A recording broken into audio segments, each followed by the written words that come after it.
दोस्तों, मैं आपका अपना मित्र शनत वर्मा आपका आपके अपने चैनल शिव शक्ति दिव्य शक्ति पढ़ाकू योद्धा में बहुत बहुत स्वागत करता हूं। दोस्तों, आज का हमारा टॉपिक है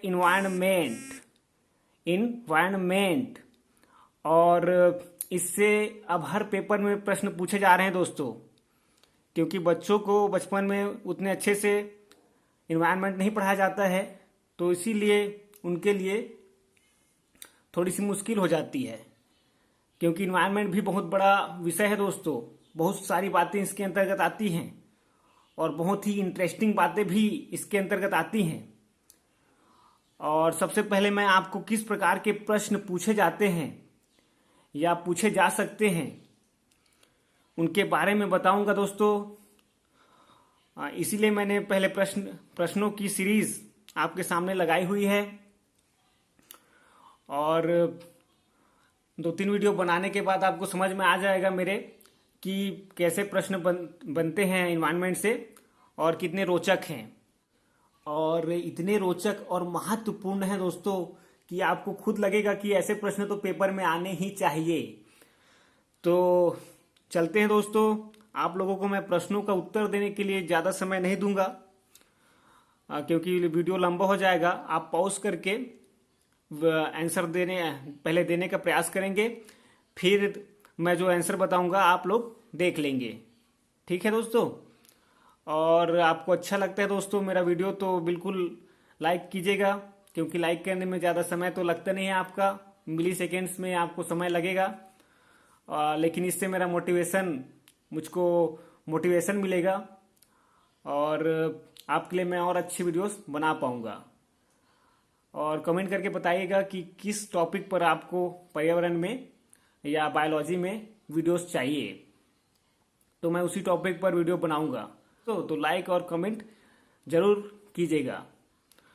और आगे हम लोग शुरू करने से पहले एक बात और बता दूं दोस्तों कि अब हर पेपर में इन्वायरमेंट का सिलेबस डाल दिया जाता है।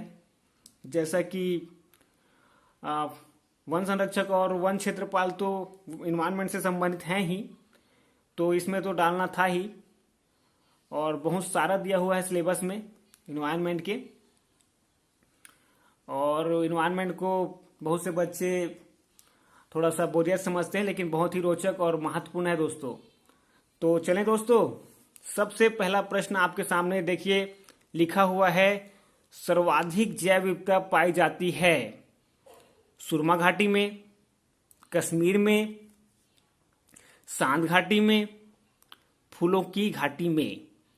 ठीक है, सांद घाटी में, फूलों की घाटी में। तो 4 ऑप्शन आपके सामने हैं, तो जिनको भी पता है वो उत्तर टाइप करें अपना कमेंट में। और मैं अब आपको बता देता हूं दोस्तों, सर्वाधिक जैव विविधता पाई जाती है आपके सांद घाटी में। ठीक है, आपके सांद घाटी में। और ये सांद घाटी कहाँ पर है? साइलेंट वैली नेशनल पार्क आपने सुना होगा, यह है केरल में। ठीक है दोस्तों, कभी कभी आपके ऑप्शन में सांद घाटी ना देकर आपको दिया जाता है पश्चिमी घाट। तो ये भी याद रखिएगा, ये हॉट स्पॉट है जैव विविधता के क्षेत्र में। और एक जगह आपको बता दूं, पूर्वोत्तर जो भारत है, हिमालय और जो हिमालय का क्षेत्र है पूर्वोत्तर, वो भी हॉट स्पॉट में आता है जैव विविधता के लिए। तो याद रखिएगा दोस्तों, बार बार इससे प्रश्न पूछे जाते हैं और खास करके इन्वायरमेंट में बार बार प्रश्नों को रिपीट किया जाता है, तो बिल्कुल ध्यान रखिएगा। और जैव विविधता का अर्थ ये होता है दोस्तों कि विभिन्न प्रकार के पेड़ पौधे और जीव जंतु जहां पाए जाते हैं अत्यधिक मात्रा में, उसको क्या कहते हैं? जैव विविधता वाला क्षेत्र कहते हैं। ठीक है दोस्तों, एकदम क्लियर है। अब दूसरा प्रश्न देखिए दोस्तों, आपके सामने लिखा हुआ आ रहा है, किसने सर्वप्रथम बायोडायवर्सिटी शब्द का प्रयोग किया था? ठीक है दोस्तों, प्रश्न आपको बड़ा ही अच्छा लग रहा होगा। इसमें 2-3 प्रश्न बनते हैं दोस्तों। पहले तो आपको पूछे तो जैव विविधता का जनक पूछते हैं आपसे। एक तो देखिए ये जो है सर्वप्रथम बायोडायवर्सिटी का शब्द का जो है प्रयोग किसने किया है, पूछा है। तो आपने चारों ऑप्शन पढ़ लिए होंगे दोस्तों। सीजे बैरो, वाल्टर जो रोसेन, डी कास्त्री, डी आर बैटिस। कई बच्चों ने तो इनके नाम कभी नहीं सुने होते हैं दोस्तों, इसीलिए ये प्रश्न क्या होता है, इसीलिए पर्यावरण को, इन्वायरमेंट को आपके सिलेबस में डाला जा रहा है ताकि थोड़ा सा कठिन किया जा सके। तो मैं इसका उत्तर आपको बताता हूं। सर्वप्रथम जो डायवर्सिटी है, इस शब्द का प्रयोग वाल्टर जी रोशन ने, ठीक है, वाल्टर जी रोशन ने किया था। सर्वप्रथम बायोडायवर्सिटी शब्द का प्रयोग वाल्टर जी रोशन ने किया था। ठीक है दोस्तों, आपको याद होता जा रहा है। मैं 2-3 बार बोलते जाऊंगा ताकि आपको याद होते जाए, ठीक है। और आप लोग नोट डाउन करते जाइएगा। एक काम करिएगा कि अगर आप नोट डाउन मतलब लिख नहीं सकते हैं तो स्क्रीनशॉट ले लीजिएगा। ठीक है दोस्तों, बहुत ही महत्वपूर्ण प्रश्न है। अब तीसरा प्रश्न अपन देखते हैं, ओजोन परत क्षय के बारे में सबसे पहले किसने बताया। तो ऑप्शन में है Adam Smith, Foreman, Robert Smith, Ernest Haeckel. तो इसमें से सही उत्तर बताइए दोस्तों कमेंट में। तो मैं सबसे पहले आपको बता दूं कि जो है रॉबर्ट स्मिथ है, ये क्या है, तो रॉबर्ट स्मिथ जी ने सबसे पहले अम्ल वर्षा के बारे में बताया। ठीक है, अम्ल वर्षा के बारे में बताया। और फोरमैन जी हैं जिन्होंने सबसे पहले क्या बताया है, सबसे पहले इन्होंने बताया कि ओजोन परत में क्षय हो रही है। और किस क्षेत्र में हो रही है, आप लोग मुझको कमेंट करके बताइएगा कि पृथ्वी के किस भाग में ओजोन परत में छेद हो रही है। ठीक है, जैसे 7 महाद्वीप हैं आपको पता है, तो किस महाद्वीप से महाद्वीप के ऊपर, ठीक है, जो ओजोन परत है वो छिद्रित हो चला है, कमेंट में बताइएगा। ठीक है, और जिनको नहीं पता होगा मुझसे पूछ लीजिएगा कमेंट में। ठीक है, तो आगे चलते हैं दोस्तों। पारिस्थितिकी तंत्र के जनक माने जाते हैं, ये भी कई बार प्रश्न पूछा गया है आपके पेपर में, तो बिल्कुल आप लोग इसको याद रखिएगा। और पारिस्थितिकी तंत्र का मतलब होता है, ठीक है, जो इकोसिस्टम, ठीक है, दोनों से मिलके बना है। इकोलॉजी सिस्टम से मिलके क्या बना है, इकोसिस्टम। इसको क्या बोलते हैं, पारिस्थितिकी तंत्र के जनक कौन है, ऐसा प्रश्न आपसे पूछा जाता है। तो ऑप्शन आप लोग देख रहे हैं, एजी टांसले, अर्नेस्ट हैकल, ठीक है, और फोरमैन, अरस्तु। तो बताइए दोस्तों, इसका आंसर है दोस्तों एजी टांसले। ठीक है, एजी टांसले, आप लोग याद रखिएगा। इसमें भी मैं टिक कर देता हूं, ठीक है, एजी टांसले। तो एजी जो टांसले हैं आपके बहुत ही बड़े वैज्ञानिक थे दोस्तों, बहुत ही बड़े वैज्ञानिक, और बहुत ज़्यादा शोध किया इन्होंने पारिस्थितिकी तंत्र पर। तो इसीलिए इनको क्या बोल दिए,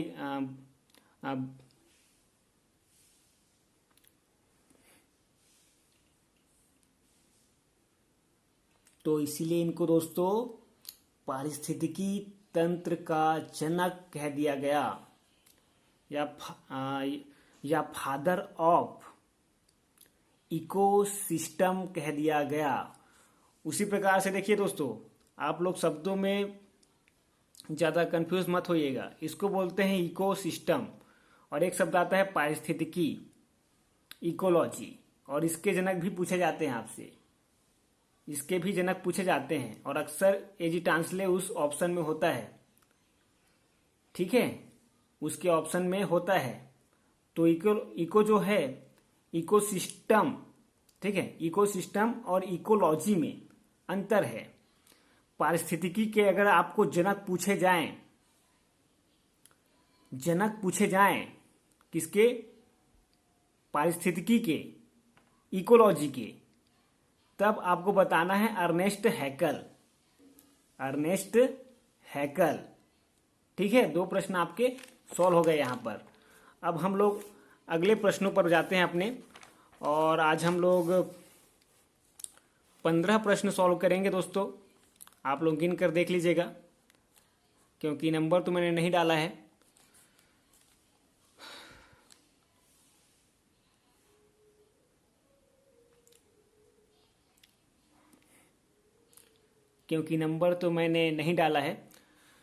और आगे अपन देखते हैं प्रश्नों को। बहुत ही महत्वपूर्ण प्रश्न है दोस्तों। कई शब्द तो आपको ऐसे मिलेंगे जो बच्चों को बिल्कुल पता ही नहीं होता है उनका अर्थ। जैसे देखिए आपके सामने जो है इस वाले प्रश्न में लैंटिक आवास दिया हुआ है। स्वच्छ जल समुदाय में लैंटिक आवास का उदाहरण है। अब सोचिए आप कि जो है लैंटिक आवास क्या होता है। यह किसी बच्चे को पता होता है? अक्सर बच्चों को नहीं पता होता है, तो उत्तर कैसे दे? ठीक है, इसमें पूछा है लैंटिक आवास का उदाहरण है। अब अर्थ ही नहीं पता है तो क्या बताएगा बच्चा? तो प्रश्न तो ऐसे ही गया आपका, 2 नंबर तो ऐसे ही गए वन संरक्षक और वन क्षेत्रपाल में। तो मैं आपको समझाता हूं। देखिए लैंटिक आवास क्या होता है। लैंटिक आवास देखिए जल समुदाय की बात कर रहा है। ठीक है, तो जल समुदाय में जो स्थिर जल होते हैं उनको लैंटिक आवास कहते हैं। देखिए कितना सरल अर्थ है। स्थिर जो जल होते हैं जैसे तालाब, ठीक है, और तालाब में तो होते ही हैं, कुआं है। ठीक है, तो अब ऑप्शन देखते हैं कि लैंटिक आवास का उदाहरण क्या हो सकता है। और जानबूझकर 2-2 चीज दिए हुए हैं आपको ताकि आपको फंसा सकें। अब इसमें तालाब के साथ नदी भी दे दी है। नदी तो स्थिर नहीं रहता, तो ये तो गया, लैंटिक आवास नहीं होगा। अब दूसरा देखिए झरना दिया हुआ है एवं नदी। झरना एवं नदी, तो झरना तो कभी रुकता नहीं है दोस्तों, आपको तो पता है।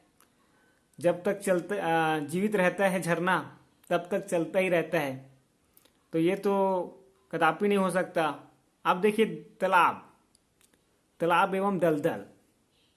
अब तालाब में तो आपको पता है स्थिर होता है जल, तो दलदल में कौन सा चलता है ना? दलदल में भी जल स्थिर होता है, तो इसको आंसर लिया जाएगा। ठीक है, इसको आंसर लिया जाएगा।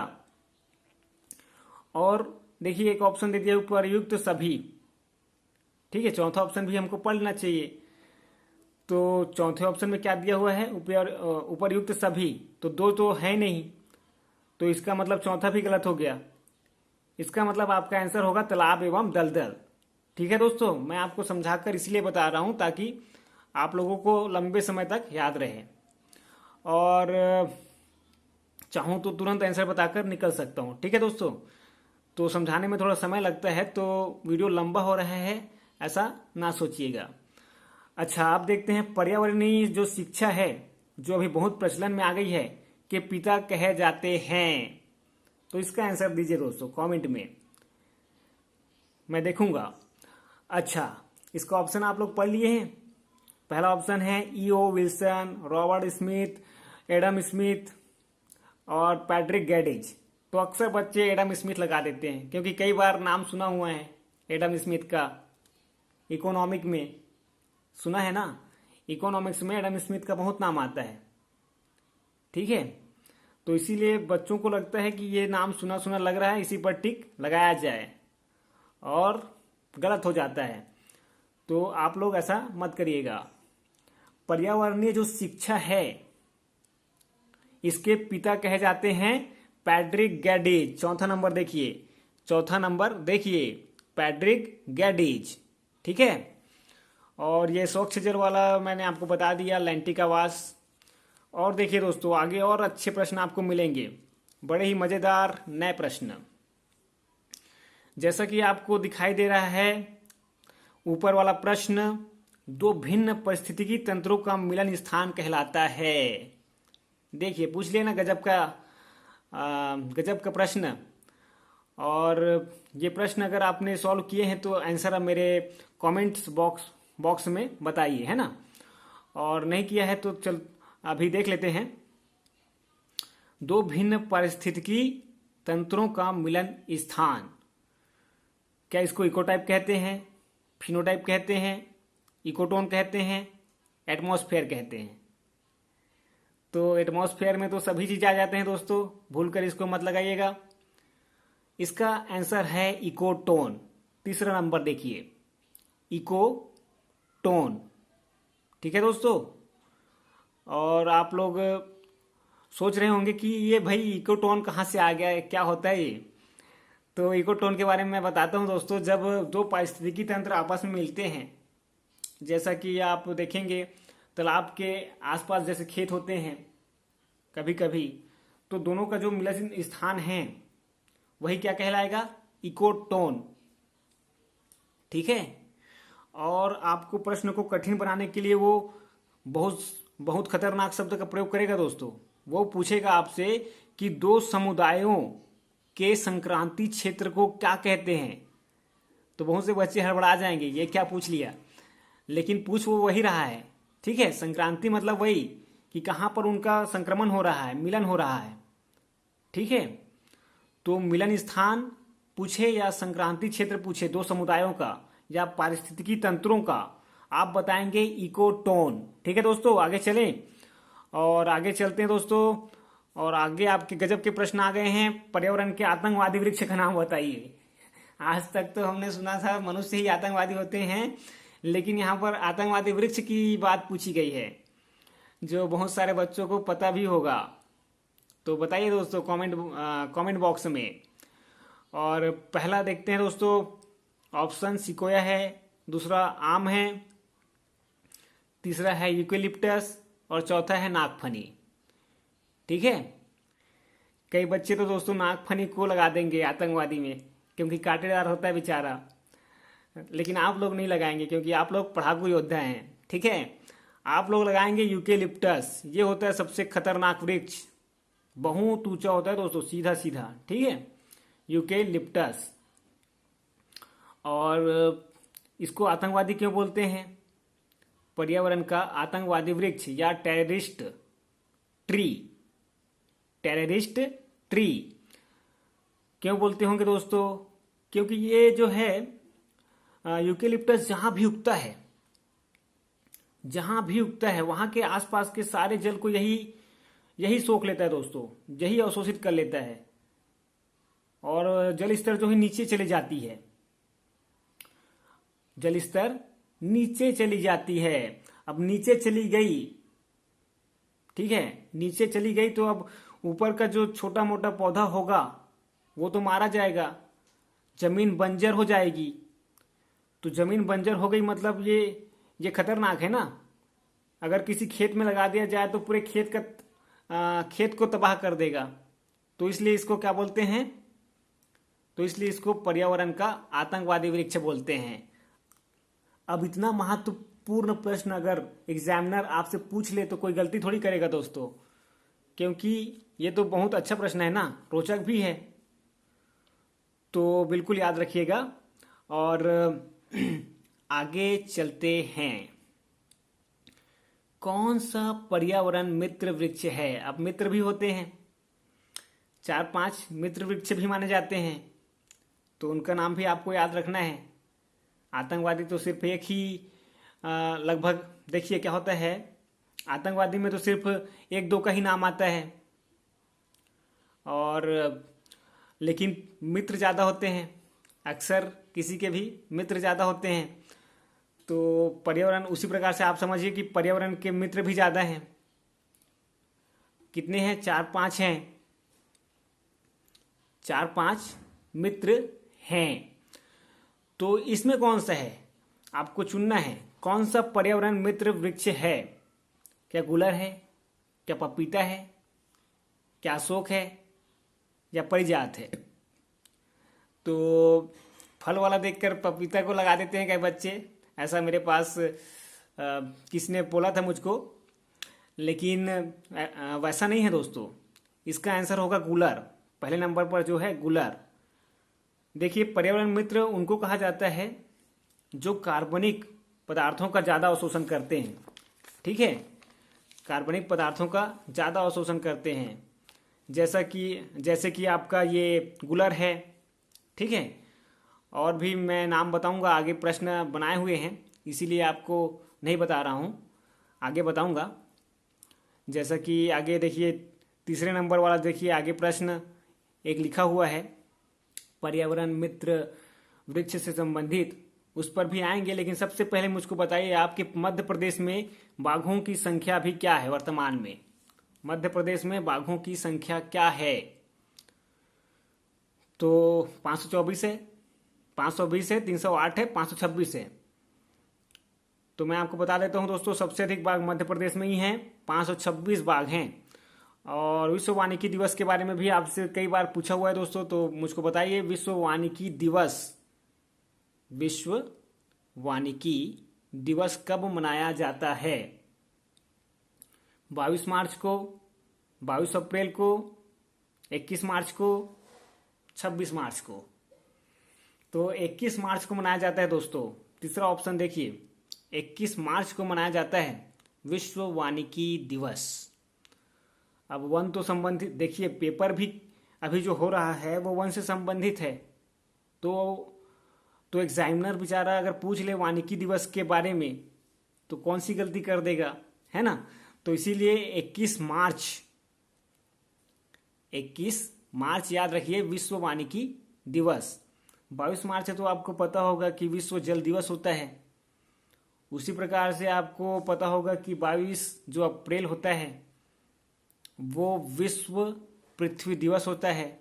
और इसी प्रकार से 22 जो मई होता है वो विश्व जैव विविधता दिवस होता है। तो बहुत सारे प्रश्न आपके इस प्रश्न में कवर हो गए। ठीक है दोस्तों, अब आगे वाला प्रश्न देखते हैं जो कि बहुत ही मजेदार है। इनमें से पर्यावरण मित्र वृक्ष का नाम है, देखिए बहुत ही अच्छे ऑप्शन है, आम, काजू, नीम, बबूल। ठीक है, तो मीठा देखकर आम, अक्सर इंसान आम लगा देगा जो पढ़ेगा नहीं। एक तो काजू को महंगा देखकर काजू लगा देगा, लेकिन ऐसा नहीं है दोस्तों। इसका आंसर है नीम। तीसरे नंबर में जो है नीम, हालांकि कड़वा होता है लेकिन क्या होता है, पर्यावरण का मित्र वृक्ष है, कार्बनिक पदार्थों को अधिक अवशोषित करता है। उसी प्रकार से और प्रश्न बनाए हैं दोस्तों मैंने आगे। मैं 2-3 वृक्षों के नाम आपको और बताऊंगा आज, तो उनको आप लोग नोट डाउन कर लीजिएगा। ठीक है, इनका स्क्रीनशॉट भी ले सकते हैं। ठीक है दोस्तों, अब आगे देखते हैं। और आगे वाला जो प्रश्न है उसी प्रकार का प्रश्न है, इनमें से पर्यावरण मित्र वृक्ष है बादाम, पीपल, केला, अमरूद। तो पर्यावरण मित्र वृक्ष हैं पीपल दोस्तों। ठीक है, पीपल के जो वृक्ष हैं पर्यावरण के मित्र होते हैं, ऐसा याद रखिए आप। और अक्सर गांवों में, ठीक है, पीपल के वृक्ष इसीलिए पूर्वज हमारे लगाने का परंपरा शुरू किए थे, क्योंकि ये जो है कार्बनिक पदार्थों को अवशोषित करते हैं ज़्यादा मात्रा में। पीपल हो गया, बरगद हो गया, ठीक है, नीम हो गया, गूलर हो गया, ये सब जो वृक्ष हैं, ये चारों ही वृक्षों के नाम आप याद रखिए दोस्तों। ये पर्यावरण मित्र वृक्ष हैं। और हमारे जो पूर्वज हैं बहुत ही ज़्यादा वैज्ञानिक थे। हर बात के पीछे क्या है, रीज़न है। जैसे बरगद के पेड़ को लगाकर उसकी पूजा करना, पीपल के पेड़ को लगाना, अगर कोई पीपल का वृक्ष कहीं पर उगा है तो उसको काटना नहीं है, बरगद के पेड़ को काटना नहीं है। ऐसी परंपरा क्यों चलाई गई? क्योंकि ये पर्यावरण मित्र वृक्ष हैं, कार्बनिक पदार्थों का अत्यधिक अवशोषण करते हैं। ठीक है दोस्तों, जिससे वातावरण शुद्ध होता है और मनुष्य स्वस्थ रहता है। मनुष्य ही नहीं बल्कि सारे जीव जंतु स्वस्थ रहते हैं। तो कितनी बड़ी बात है। जैसे अक्सर गांवों में क्या होता है, मैं एक और वैज्ञानिक तथ्य के बारे में आपको बता देता हूं जो सुनकर आपको बड़ा ही मजा आएगा। जैसे गांवों में क्या होता है, गोबर से लिपाई की जाती है घरों की, ठीक है। उसका सबसे बड़ा रीजन है दोस्तों, वो जो गोबर है वो बहुत ही ज़्यादा औषधीय होता है और कई प्रकार के वायरस को समाप्त कर देता है। कई प्रकार के वायरस को, मैं एक के बारे में नहीं बोल रहा हूँ। आपने टीबी का तो नाम सुना ही होगा। टीबी के जो जीवाणु होते हैं वो क्या हो जाते हैं, समाप्त हो जाते हैं गोबर के प्रभाव से। तो बहुत ही ज़्यादा वैज्ञानिक थे हमारे जो पूर्वज हैं और बहुत सारी अच्छी बातें हमको समझा कर गए हैं। दिया जलाने का भी बड़ा महत्व है, तो आगे चर्चा करेंगे उसके बारे में। अभी तो प्रश्न देखते हैं हम लोग आगे। और ऐसा जो प्रश्न जो बनता है, जो आगे मैंने लिखा हुआ है, वो बहुत बार बनता है कि भारतीय वन अधिनियम कब आया। उससे आगे का प्रश्न देखिए, भारतीय वन संरक्षण अधिनियम कब आया। देखिए ऊपर वाले बात को समझिए, सिर्फ वन अधिनियम है और बाद में जो आया था वो वन संरक्षण अधिनियम है। तो दोनों ही प्रश्न आपसे पूछे जाते हैं दोस्तों, तो बिल्कुल याद रखिएगा। और भारतीय वन अधिनियम जो है आया था आपके, भारतीय वन अधिनियम 1927 में, 1927 में। और भारतीय वन संरक्षण अधिनियम कब आया था दोस्तों, कमेंट में बता रहे हैं ना आप लोग। और लाइक भी जरूर कर दीजिएगा दोस्तों। सबके मेहनत को सम्मान देना चाहिए, तभी हमारे मेहनत को भी कभी ना कभी सम्मान मिलेगा। इस बात को हमको याद रखना चाहिए कि जो देंगे वो जरूर मिलता है और अधिक मात्रा में मिलता है, तो इस बात को हमको ध्यान रखना चाहिए। अच्छा, भारतीय वन संरक्षण अधिनियम, ठीक है। वन संरक्षण की बात सबसे पहले कब की गई भारत में, तो शायद बच्चों को पता नहीं होगा, बहुत से बच्चों को। ये बात आपसे की गई थी 1980 में। भारतीय जो वन संरक्षण अधिनियम है 1980 में आया था। और इसी प्रकार का प्रश्न आपसे पूछता है कि जो भारत में जो है पर्यावरण संरक्षण अधिनियम कब आया, तो वो आपके आया था 1986 में। कब आया था, 1986 में। तो ये प्रश्न आपके बार बार बनते हैं दोस्तों। और इस प्रकार के दो चार महत्वपूर्ण प्रश्न मैं और बताऊंगा दोस्तों आपको आगे की वीडियोस में। और आगे तो बहुत ही ज़्यादा मज़ा आने वाला है, क्योंकि बहुत सारे महत्वपूर्ण और रोचक तथ्य हमारे पास हैं पढ़ने योग्य इन्वायरमेंट में, जो पेपर में पक्का पूछे जाने वाले हैं आगे, क्योंकि इन्वायरमेंट का जो क्रेज है आगे बढ़ते जाएगा। ठीक है दोस्तों, तो इन्वायरमेंट को अच्छे से पढ़ लेना है हमको। कम से कम इम्पोर्टेंट प्रश्न तो देख ले पहले कि किस प्रकार के प्रश्न बनते हैं। तो आज के लिए इतना काफ़ी है दोस्तों। और मुझको बताइएगा आपको कितना अच्छा लगा है कमेंट में, और लाइक कीजिएगा अगर आपको अच्छा लगा है तो। और अगर शेयर कर सकते हैं तो सोशल मीडिया पर, फेसबुक पर, व्हाट्सएप पर, टेलीग्राम पर शेयर कर दीजिएगा दोस्तों। और अभी तो थोड़ा सा टाइम कम है वन संरक्षक और वन क्षेत्रपाल के लिए। आगे के जो पेपर होंगे छत्तीसगढ़ के, उसके लिए हमारा पूरा प्लेलिस्ट तैयार रहेगा छत्तीसगढ़ का।